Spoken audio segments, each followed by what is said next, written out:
the meeting to order. And we'll start with the Pledge of Allegiance. I Pledge allegiance to the flag of the United States of America and to the republic for which it stands, one nation, under God, indivisible, with liberty and justice for all. Okay, clerk, call the roll, please. Connors. Here. Herring. Here. McMullen. Here. Reed. Here.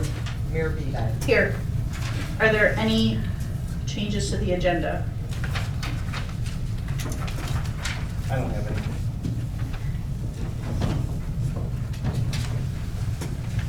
Seeing none, we'll go on to public comment. If anyone has comment for council, please come to the podium. You have 3 minutes, and I don't have, you going to be a timekeeper for me? Right. Okay. All right, go ahead. I need your name, please. Yeah. I'm Todd Volker. I live in Ottawa. It's VOLKER. I'm running for the IVCC board. The election is April 1st, and it's hard to get the word out because it's a nonpartisan race and it pays zero. So I got to find kind people who can support me and trying to get the word out. I'll tell you why I'm running. Here's why I'm running. Last time I was in Streator, I was Executive Director of Habitat for Humanity in DeSalvo and Putnam counties. And you guys have a wonderful ramp program here, I know. I'm now the Economic Development Director in Kendall County, so I drive up from Ottawa to Yorkville every day.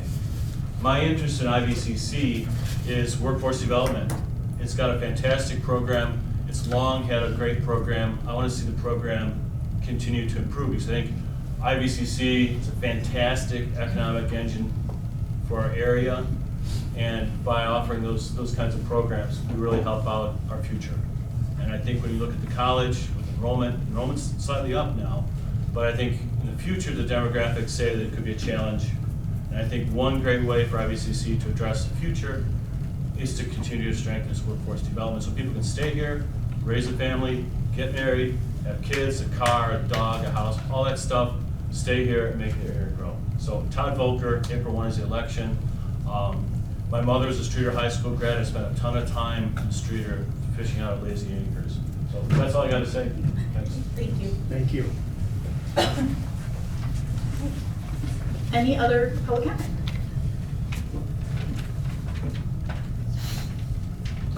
I'm Eddie Lee.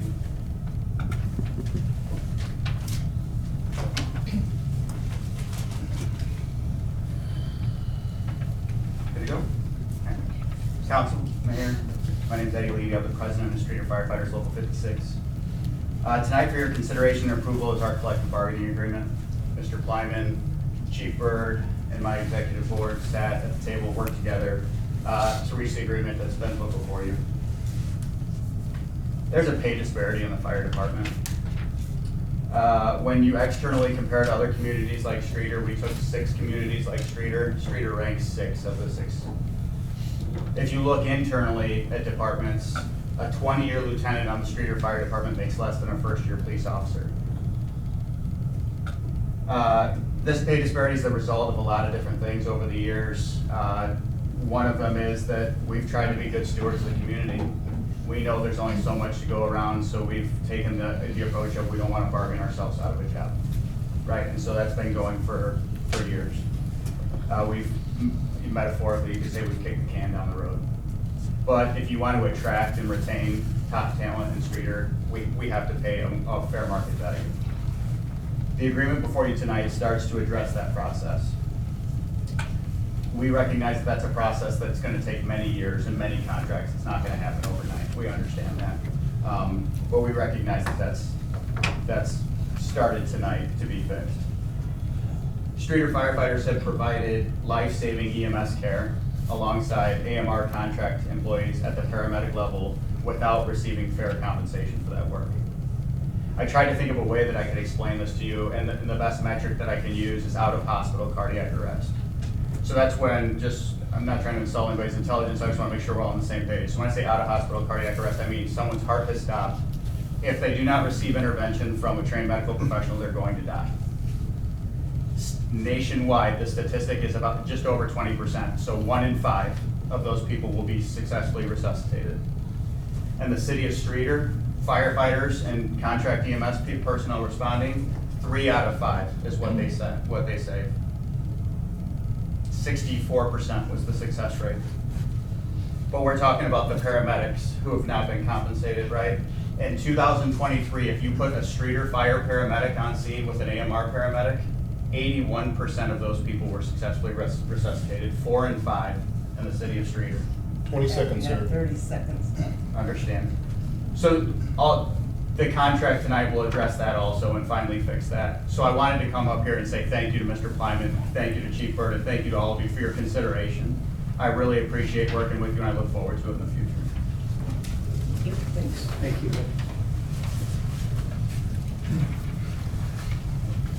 Okay, anyone else for public comment tonight? Michelle Alexa. Pardon me. I want to address the item about the vendor stop sign that's on the agenda today. Can I get your name? Oh, I'm sorry, Proxa, Proksa, Michelle. Thanks. Yeah, so I read Jeremy's recommendation, so I won't bore you with all that. He did a nice job of reviewing our request.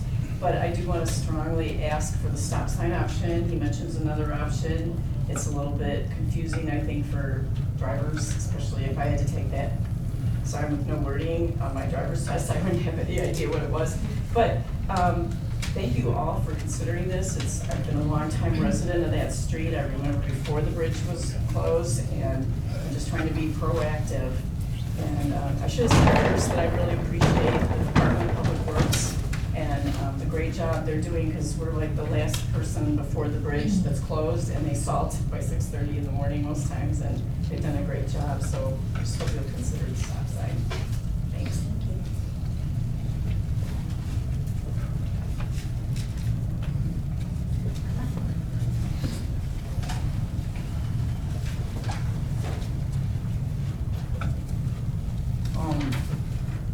So my name's Zachariah Clayton.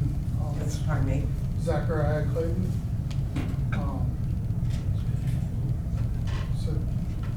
Spoken here before, but I'm just wondering what Streator is doing for mental health. Streator, mental health, homelessness. I'm just kind of wondering what's going on behind the scenes. Stuff seems to be kind of ramping up, especially since it's winter. People are shut-ins. I wanted to mention, thank you for your work, honestly. And Celebrate Recovery is a great resource for a lot of people. A lot of people go there. Now they have a celebration place for kids, so then they don't end up in a hole in the first place. Streator man, sorry, I'm really nervous. Oh, you're okay. Streator Land Community Food Pantry is working with Open Bible Churches, and we have a food pantry that we do 4:30 to 6 o'clock every Wednesday. Just kind of wondering if you could fill in the blank for what Streator is doing for homelessness and mental health. I know that North Central Behavioral Health is working around the clock. They have people on call constantly. Is there anything that you know? What I can give, because we typically, as a smaller city, we provide our services are going to be police, fire, public works, that type of a thing. So we don't get a lot into specific mental health or this option. I know Deputy Chief Wood sits on Live All Streator, our fire chief as well. There's a new group steering committee through that department where they're trying to take individual cases, and there's different groups in the room to refer citizens to different options, whether it's housing or domestic violence or mental health, drug addiction. So they're trying to take cases and refer them to each other just to make the process smoother and move along. So that's the somewhat more launch progress. I think in our, is that end of last year? Yeah. Early this year, it's starting to, Just started with our meeting every 2 weeks, shortly after the first of the year, so the program just took off after the first of the year. Okay, there's 30 seconds remaining. Thank you. yeah, thank you. Thanks. Thank you. Any further public comments for tonight? I was gonna say, this is probably more than we've had in 4 or 5 meetings, so. It's kind of nice to have a crowd in the room. Okay, Sandy Austin, Streator resident, you want my address? 1314 North Park.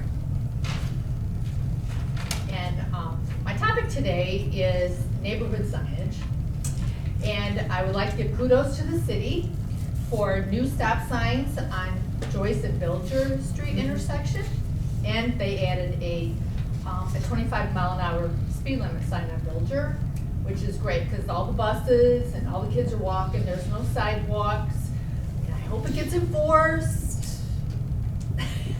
But anyway, and so also I would like to talk about being proactive. The topic that Michelle brought up about the future opening of the Kelly Street Bridge, about requesting a stop sign to be positioned for those going northbound.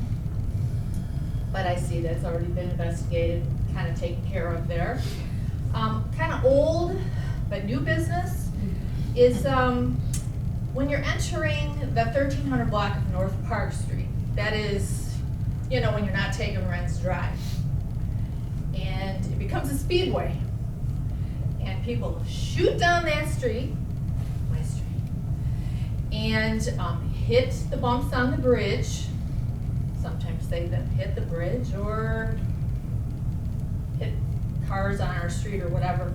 Anyway, what we're missing are some signs that were there and they're not back. And I've asked about them to be replaced. And I have this here, so I will hand this to whoever needs this, so it's a bulleted list. We need to replace a 20-mile-an-hour speed limit sign there as you come off of onto that 1300 block of North Park Street.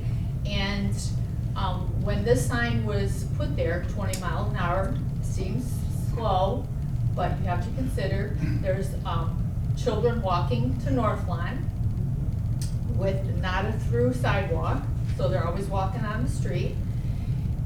There's a lot of kids that live in the area, and as soon as cars come down and hit the pavement at the creek bridge, boom.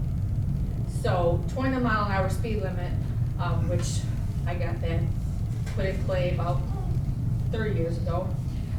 So anyway, 20-mile-an-hour speed limit sign. About And then 30 there was, seconds left. okay, and there's a parking sign that used to be there as well, and it's not there anymore. And then additionally, we need a street sign replaced at the corner of North Park and East First. The sign was knocked down by a semi-truck trying to make a right-hand turn onto East First Street, which they're not supposed to be there. And I've requested that placement several times. Thank you very much. Sandy, Yeah. how long ago were those signs removed and why were they removed, or were they taken out by cars? Taken out by vehicle. Okay, And it then just they were never left laying replaced. there, like left, I don't know who wants this. Yeah, they get paint there, we'll get No, it. Yeah. they were just left laying there, and I called up and I go, hey guys, there's a sign down, blah, blah, blah. And it just didn't get replaced. And then I called like the semis, because I talked to Jeremy about all the semis that go down our street, which because their navigator thing is off and they're not catching Bronson, so they come down a residential street. And then they try to make the turn there, where the North Lawn school Right. sign is there. It's too small of an intersection there. And he's jumping the curb and takes out a sign, and that's been down probably a couple years now. But you know, those street signs help at the school, Mhm. you know, for parents, you know, visiting people to like, I mean, the school obviously is right there, but they're still looking for street signs. That's all. Thank you. Thank you. All right, any further public comment? Seeing none, we'll go to new business. start with item 1, resolution 2025-01, authorizing the execution of a collective bargaining agreement between the city of Streator, Illinois, and the International Association of Firefighters, Streator Firefighters Local 56, for the period beginning January 1st, 2025, ending December 31st, 2028. Get a motion and second, please. Second. Okay, Tim with the motion and Dave Reed with the second. I'll turn over to Mr. Kleinman. Well, first of all, if we want to get deep into the whys, then we really need to go into closed session, where we can have a moral conversation about negotiating strategies. But I present to you tonight a contract with the fire union. Union president was, I think he did a great job kind of laying out the issues.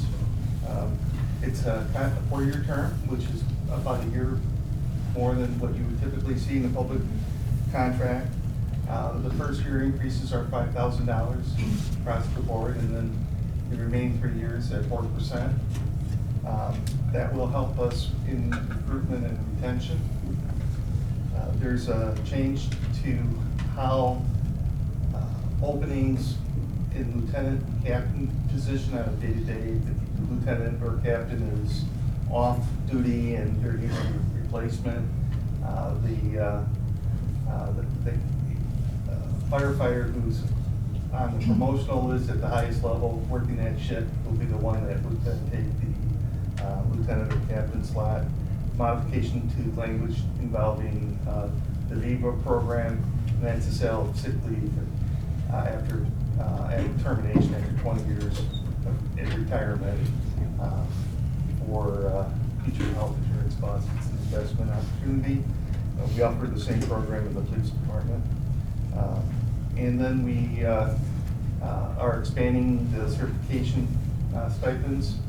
We currently offer a stipend for EMR, emergency medical responders, so all firefighters receive that. We'll be incentivizing firefighters to obtain and maintain their certifications for EMT basic, EMT intermediate, and EMT paramedic. We currently have a number of EMT basics and 2 EMT paramedics on staff, and so they'll be able to supplement the paramedics that are currently providing services to us under contract. And then there's also provision to waive the Illinois Substitute Act so that we don't run afoul of that act and lose the right to contract out for paramedics.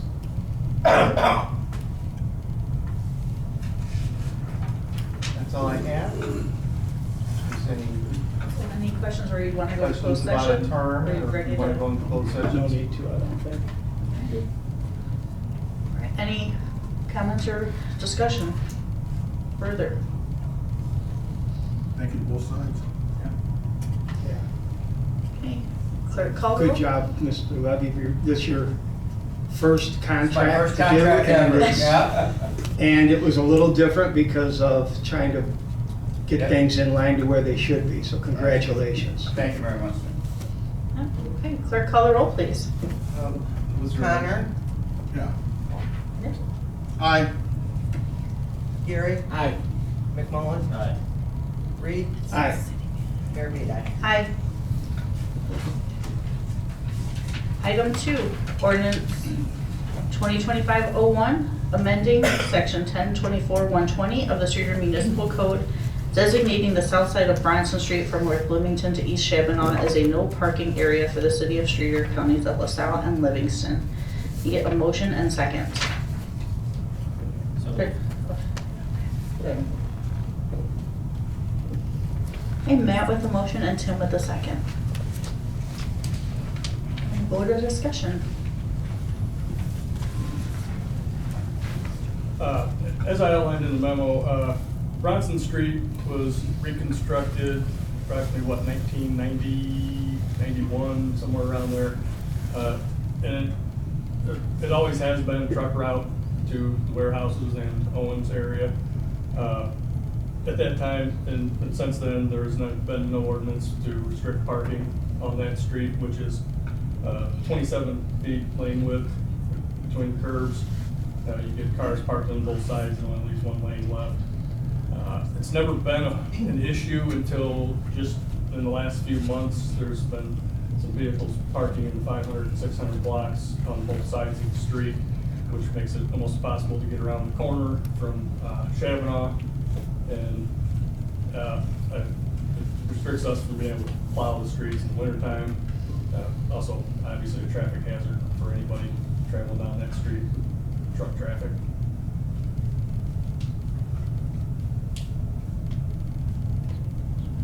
And additionally, there is the majority of the homes that actually are Bronson Street addresses and have driveways to Bronson Street are on the north side of the street.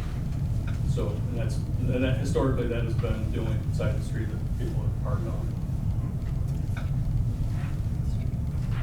I drove both of those streets today, Stanton and Bronson.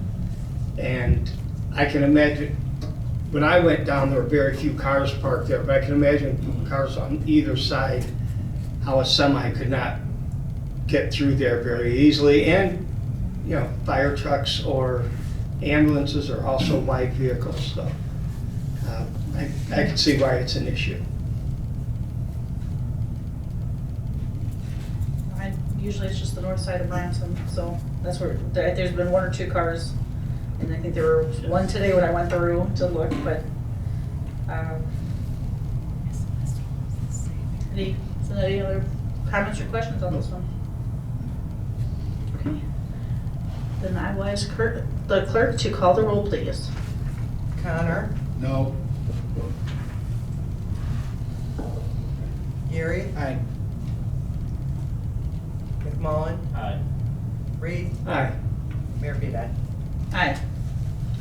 Item 3, ordinance 2025-02, amending section 1024-120 of the municipal code designating the south side of East Stanton from North Park Street to East Chavanaugh Street as a no parking area for City of Streator, Counties of LaSalle, and Livingston, Illinois. Need a motion and second. So moved. Second. Okay, Matt with the You motion choose. and Dave Reed with the second.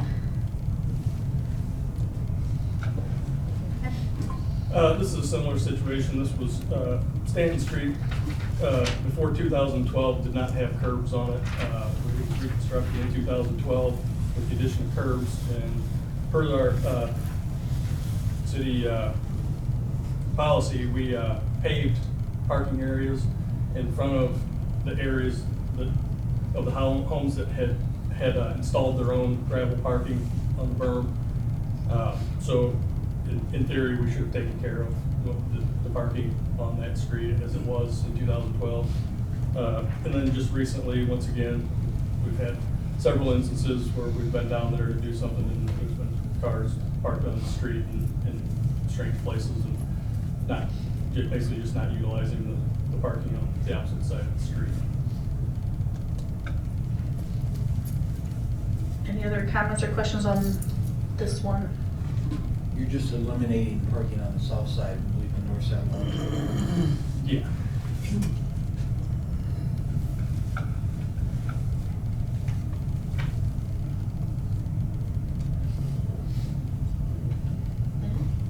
Clerk, call the roll, please. Connor, No. Gary, Aye. McMullen, Aye. Reed, Aye. Mayor Beat. Aye. Item 4, or we'll start our discussion items. So item 4A, stop sign at Van Buren and Bluff Street.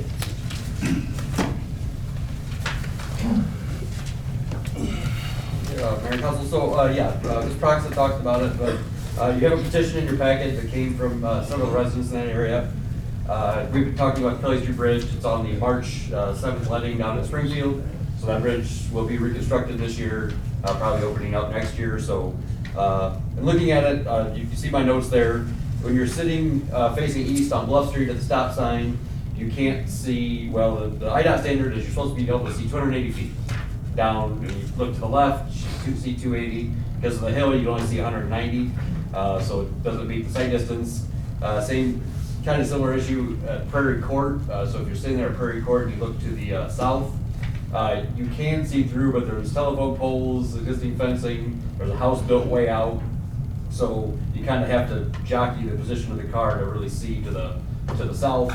So based on those, some sort of traffic control is warranted there to kind of alert people to the intersections or to stop. The residents would like to see a stop sign at Bluff, but I gave you an option there. We can do additional signage that just basically says intersection ahead, those types of things. I can lay that out. And today's just discussion, so if that's what you'd like to see, we can do that.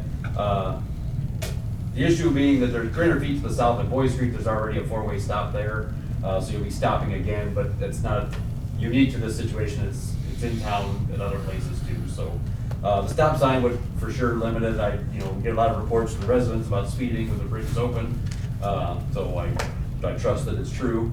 So this would slow people down coming through that area. So if council would like, we can get an ordinance to put together for stop signs at that intersection, or talk more about the additional signage. So Are you looking to make that a three-way stop sign? it'll be a three-way stop. Okay. Yeah. And is that what the residents would prefer? We put speed bumps. I'll leave that to our attorney. We've looked at it in the past, and there's a liability with that. I wasn't sure. Yeah, I think the traffic control device would be better than the speed bumps. Is there a reason why we can't put this three-way stop at Prairie Court in Van Buren? No, it'd be the same. Have the same effect. It'd just be short off of the bridge. So. I think it would be more protective if they stopped there, because they didn't be able to see it coming up and down the hill, as opposed to the other one. And it's the 190 feet I talk about is to Prairie Court, and it drops off pretty quickly. So if you were sitting at Bluff at the stop sign that exists now, you would see a stopped car at Prairie Court if it was stopped there. So that is an option. I would think you would still need a stop sign ahead. Oh, yeah. Sign coming. We're gonna have those for, if stop Either signs way? are placed, Okay. yeah, you'll have those installed by the traffic control standard.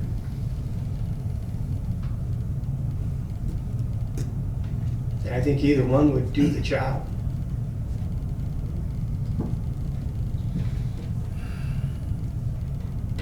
Say, I was just through there to look at Christmas lights, and I got on Prairie Court and couldn't turn, was trying to turn around, and I could see the need, especially with that bridge going to be open, just because I haven't been through there in so long because Bridge was closed.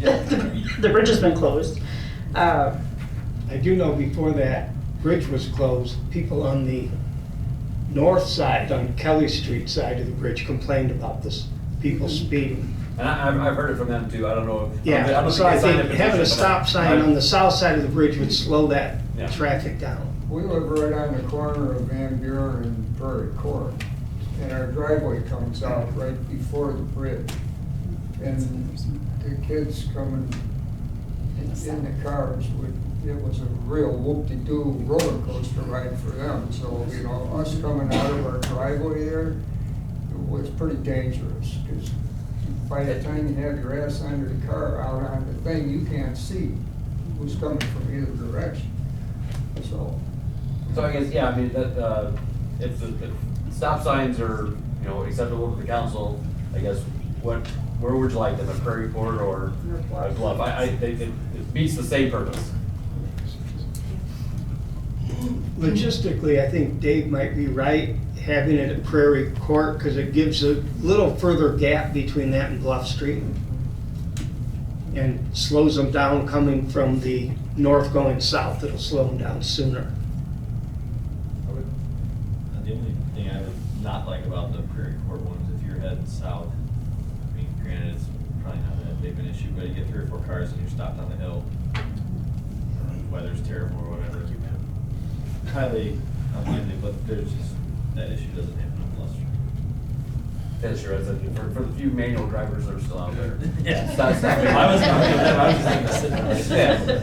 Yeah. So, yes, for manual drivers. There you go.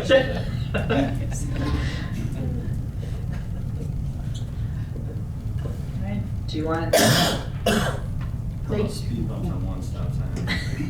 Why can't we put speed bumps in?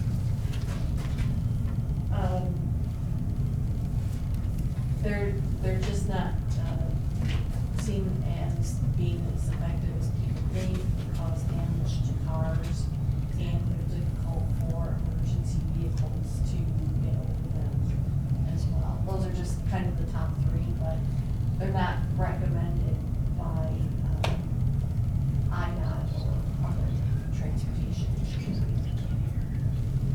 I could pull out a memo she wrote like 5 years ago. You wrote a memo, I remember. Yeah. I just see them all over and wonder why it's broke. Oh, and then basically, what I always say, referencing that, is that, if there is damage, like oil pan gets ripped off or something, insurance company goes out there, and if the speed bump is heaved at all over time or anything like that, then there's liability as such. So what's the consensus? Prairie Court or Bluff Street? I'd rather see Prairie Court or none at all. To me, it's 6 and 1/2 dozen of the other, I don't, Prairie Courts, that's it meets the same objective.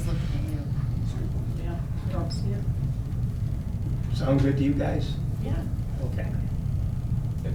You're the ones that have to deal with it more than anybody, so. Oh, yeah. I say, yeah, we'll work with Cheryl and get it drawn up for the next council meeting. Okay. February 5th. Sorry, thank you.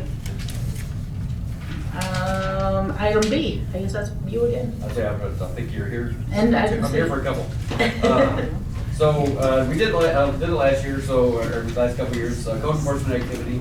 So, the memo I prepared there goes back to 2019. We've been tracking it through all the different inspectors and everything. And the fire department, a year ago, transitioned out of the code, and we hired another part-time officer. So basically, in 2024, we had 1,431 cases. Of those cases, 672 were repeats. So basically, we had a violation at an address in February, and then 3 months later, we go back for a separate violation. So we'd open a new case. One case would be resolved through ticket, or if they cleaned it up, and then we go back. So basically, 47% of cases are repeat. And if you look going back, that number, that's the sticky problem right there, 50%. The 50, and Cheryl will attest to this, we have these cases, 50% of the people you see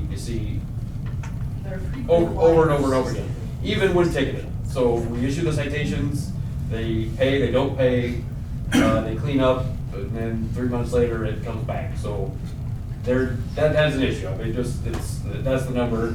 What I will say is the positive, you go down 2 lines there to 56% of cases are for previous year, were subject to a case in a previous year. That number, if you go to so it's 56, so it's still half, but that number is down from 72. So we have gotten some through board. You see our citations kind of jumped way up from 42, and we're now running in the 150s, 130s number. So those, we're driving down the people we see year over year. We're still seeing the same people within a year, but the number is coming down we're hopefully making some progress where we don't see the same guy over and over again. It just kind of takes a little repeat business. Towards that, administrative cleanups. So you'll see in 2023 and 2024, we started a process where we actually are going to court, getting judge's orders to clean up properties ourselves. So we remove cars, we remove debris. So it's kind of like we're stopping short of demolition, but we're going in and cleaning up properties. So that's why the citations kind of came down a little bit, because these numbers aren't listed in the citations, but they do result in a lien. So the citation doesn't go into effect. We just file a lien after the cost of the project is done. So we've had success with that. George Crest Nation especially has been out. A lot of vacant vehicles removed, a lot of garbage cleaned up. So, but overall, I said I know there's some.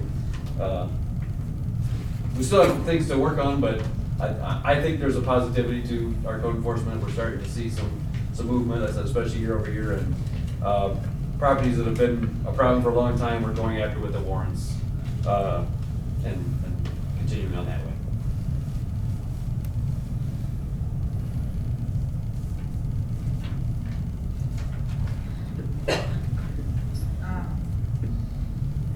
question, but, so they don't pay in court, we're assigning liens? Yes. Still? Okay.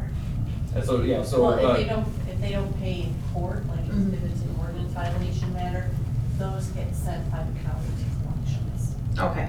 But if we do the cleanup ourselves, then it's on ours. And we are filing, for tall weeds and grass, we're filing, if we mow, we're filing those. So that's, we're collecting more money now than ever. So, a couple years ago, 2 years ago, we're now allowed to file those liens on the tax bill.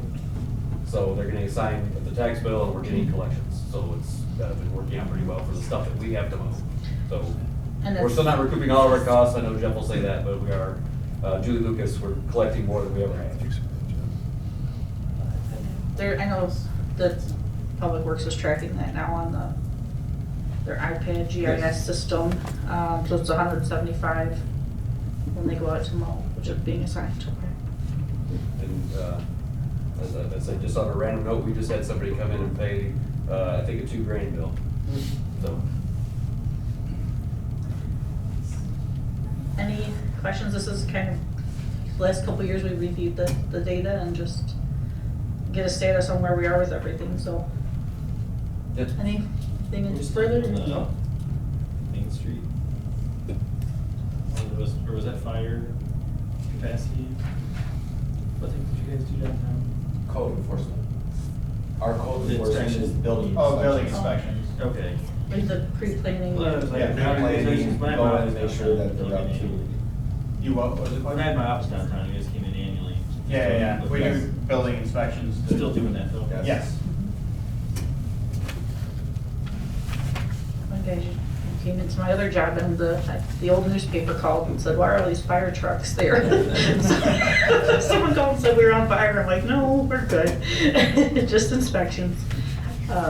It's kind of a funny, because I thought, well, if we were, would I be answering the phone right now?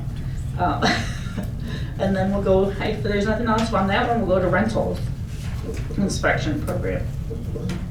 Well, another breakdown we looked at for several years now, so tied to code enforcement, but a rental registration program. We started in 2019, seeking to register and do inspection of all rental units in Streator. So the top here is the stuff that we worked on in 2024. So round 7, we sent out 7 rounds of mailings, all the list of rental properties that we had that we had put together through utility billing and county records. There were 7 rounds of mailings that went out. So we feel confident we've attempted to contact everyone that we were thinking was a rental property in Streator. So that round 7 went out at the start of last year. Other issues that were rental places, the demolition of 101 South 2nd, demolition of 812 Hoying, demolition of 1513 North Bloomington in front of North Lawn.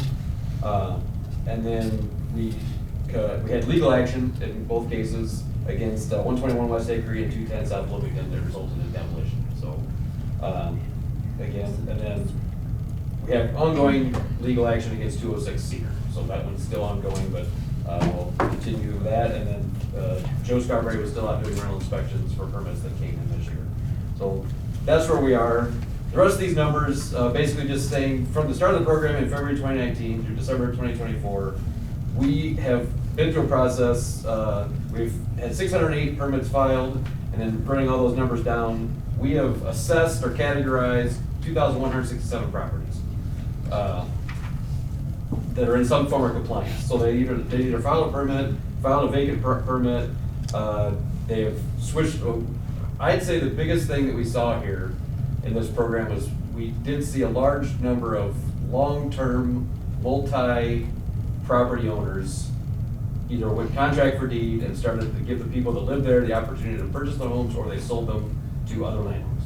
So we kind of moved some, or to owner-occupied. So that's 740. Since the start of the program, a lot of properties changed hands, and we kind of lost some of the legacy names that were code enforcement issues that changed hands. So anyway, 2,167 properties in compliance. 38 have registered as vacant in the last year.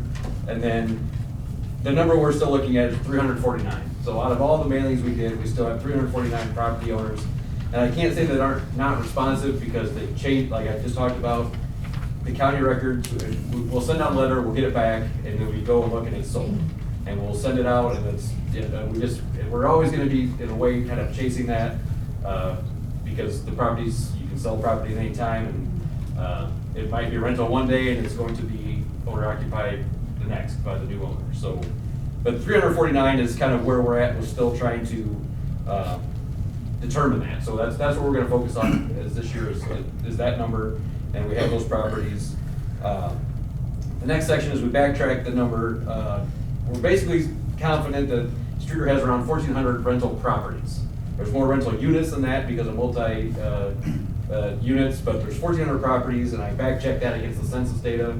Census data is saying there's 1,197 rental properties in Streator, but there's a margin of error of 358, so that 1,400, I feel pretty confident that the 1,400 is close. I mean, that's, so what we've done with that, and this is 2 years ago, the council purchased the BSNA accounting software, but it's also our permitting software, it's our kind of municipal software. We use it for accounts payable, everything. That software, up until now, the rental program is operated on an Excel spreadsheet that we generated when we started this. So we would update that spreadsheet as we went. Several of our former clerks up front did a great job with it and continued on to now. But our current two, Jessica and Lucy, just today actually have now taken that information, and BSNA has a little box on every property. You can click it, rental property. And now we can track them a lot easier when a new utility building comes into Kim, and it, and she can tell that it's a rental, you can check that box, and now it's a lot easier to, the BSNA software is gonna make this process a lot easier. So, we're gonna be able to use that this year. So, moving ahead, like I said, this year coming up 349, we're gonna focus on those properties, either determining if they're now owner occupied, new owner, and get in there and registering them. And now that we've been through all the properties, we will start mailing out as licenses expire renewals. So going back to the start of the program, you can get either a 3-year, 2-year, 1-year, or 6-month registration.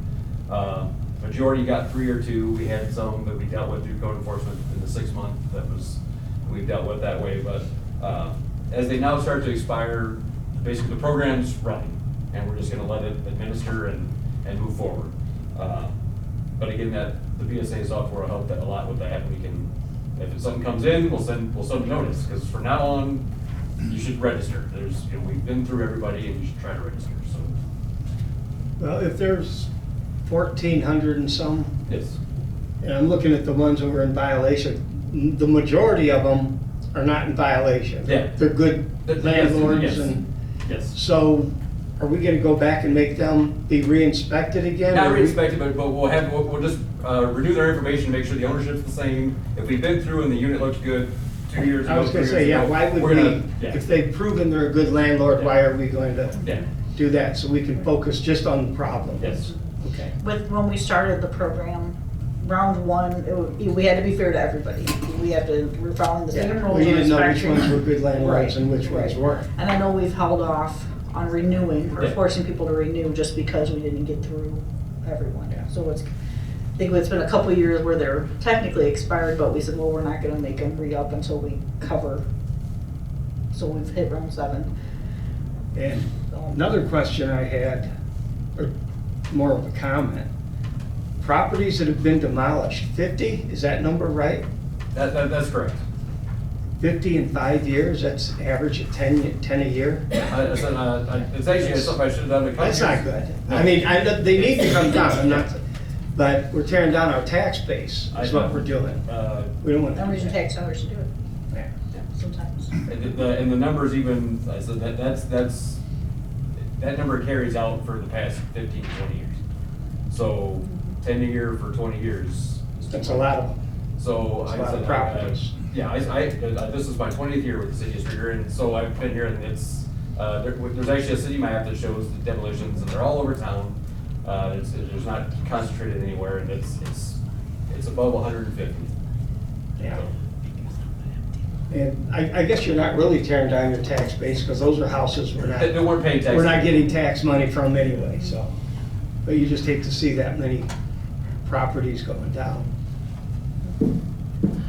There's a flip side to that argument though too, is that it's stabilizing, and you can make that the case that it is stabilizing neighborhoods, because a lot of times when we go and tear these down, the neighbors come out, like in the case of 812 Point this year, came over and they had been looking at that house for years, and they came out and you couldn't have been more happy, so.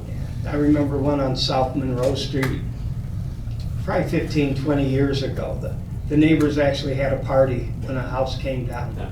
They got their grills out, they got their lawn chairs, and they had a party while the city was tearing down that house.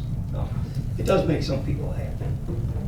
And the positive side of that, though, is we are to a point to where the backlog of houses is gone. So that, some of these were sitting for, 15, 13 North Bloomington sat for, I think, 7 to 8 years.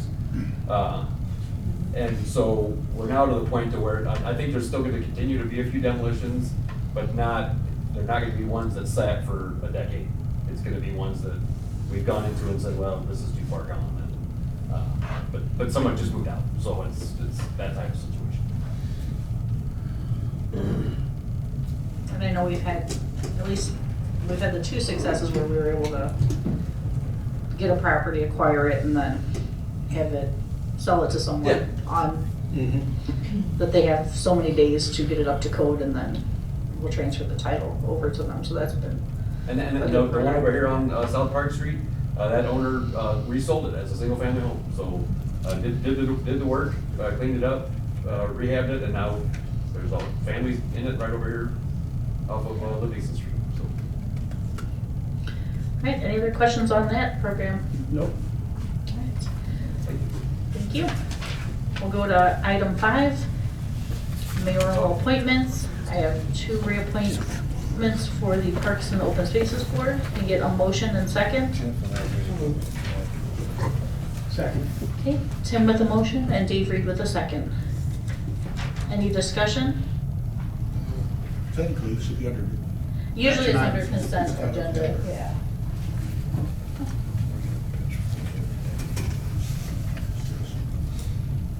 Under discussion on this one. So can we vote on it since it's under discussion item and not the action item? It's a separate line item, so discussion item was 4, mine is mayoral, so you can go ahead.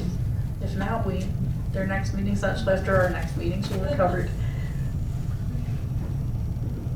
Okay, then clerk, call the roll, please. Connor, Aye. Gary. Aye. McMullen. Aye. Reed. Aye. Mayor Beat. Aye. Item 6, consent agenda. Fund warrant total of $724,636.42. And get a motion and second. Actually, 733, 241. I don't have my update. I left my updated copy on the, I had it in my hands and I set it down. Thank you. Okay, 733, 241.86. The fund warrant total, thank you. All right, so can I get a motion and second for that? So, Second. Okay, Matt, and then Dave Connor with the second. Clerk, call the roll, please. Connor, Aye. Gary. Aye. McMullen. aye. Reed. Aye. Mayor Beat. Aye. Item 7, city official comments.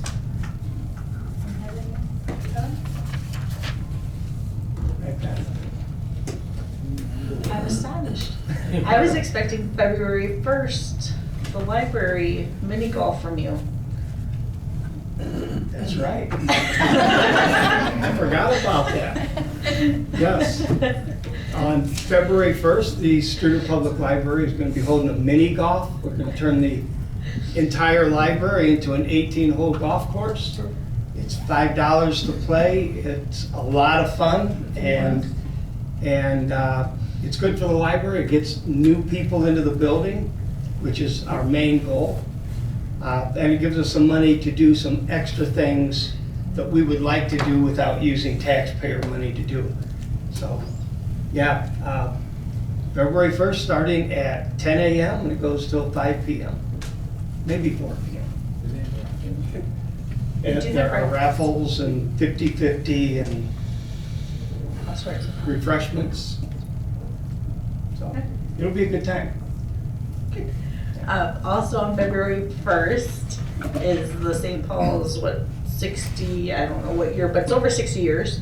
Their pancake breakfast, so I've been joking that we're doing, yeah, pancakes and putts that day, so get your pancakes and then go to the mini Yeah. golf. We'll burn off those carbs. January 22nd, so next Wednesday at 6, we have the special meeting. Here to close out round 1 of the rehab grant. Just with timings on the public notice, we weren't able to do that tonight, so probably a quick meeting. And the time is 6 o'clock. 6 o'clock, not 7. Round 2, we are not released yet. We are hoping to be, and hoping to have a meeting for the public in February for that one. So I've had a few people ask, based on the public notice, that if we're ready to accept applications yet, and we are not, but we're hoping to be in the next month or 2. We're just waiting on, I think, the state to tell us we can start that program. But I've heard a lot of good on the 10 homes that were rehabbed. Other than that, any official comments from the table? Okay, then I will request a motion and a second to adjourn. So moved. Second. Okay, Dave Reed with the motion, Tim Geary with the second. Clerk, call the roll, please. Connor, Aye. Geary. Aye. McMullen. Aye. Reed. Aye. Mayor Pete. Aye. Thank you for reminding me.